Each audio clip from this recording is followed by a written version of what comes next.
Welcome back. A survey found more bacteria is lingering on your reusable water bottles than you can usually find on a toilet seat.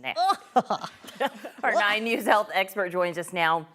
Okay, how do we know if our water bottle has bacteria? There's one like under my desk right now. How do I know? Most water bottles do, because think about our water bottles. We're touching them a lot. They're touching our mouth and our lips. They're touching other surfaces as well, but sort of some telltale signs. If there's any kind of stain or visible discoloration on your water bottle, that's a bad sign. If the water in there looks cloudy or murky or has obviously anything floating in it. And then the last one that people don't realize is if the water tastes a little different, because a lot of times the plastic in the water bottle can absorb some of the substances from the liquids that were in there.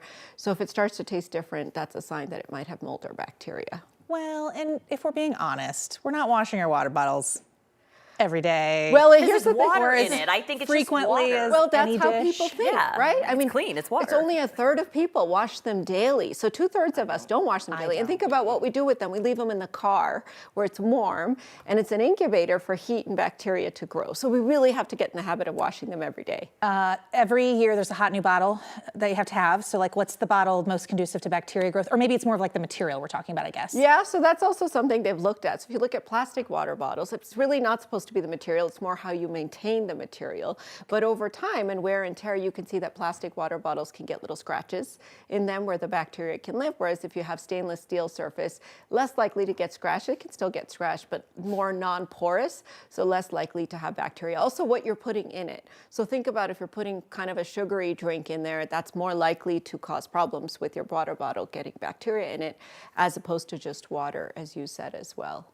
So I have to wash it every day. You have to wash every day. Not only do you have to wash every day. Yeah, right. You have to pay So soap and water like this? yeah, so special attention to those nooks and crannies and the straw.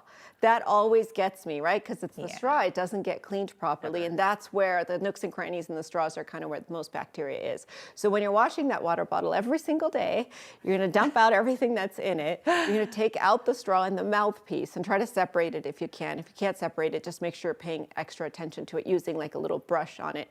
Warm soapy water, and you wanna hold it upside down to dry it. If it's dishwasher safe, running it additionally through the dishwasher can help also get into some of those areas. And then once or twice a week, you want to sanitize on top of the washing, which is kind of like a deep clean, where you make this baking soda or vinegar solution, really hot water, and you soak the inside and the outside for at least 30 minutes. Are you taking notes? I'm sitting here thinking I have to do this with some baby bottles soon, and I guess I got to do this with water bottles. Adults? Yeah. I've also seen some really funny stuff on the internet about like, you know, your emotional support water bottle, but also like the extra bacteria is just part of the flavor. I don't mind, so because I don't know gross. that I'm going to do all these things that you're saying. Well, we're laughing about it. We love our water bottles, but putting stickers or pieces of paper on them can actually collect bacteria as well. So just be mindful and thoughtful. It's fun to have fun with our water bottles. We want to try to be as clean as possible because it is something we're putting in our bodies every day. Try to see if you can wash it every day. If it's too much for you to wash it, just stick it in the dishwasher, but try not to leave it in your car for a week and then drink that water out of it, because that's really a setup for having a lot of germs. More germs than your computer mouse, the dog bowl, a lot of other household substances, actually. I get it, because a good point. The way you wash and sanitize baby bottles, why wouldn't you do the same for your own health and, you know, your own well-being? Thank you, Dr. Coley, as always.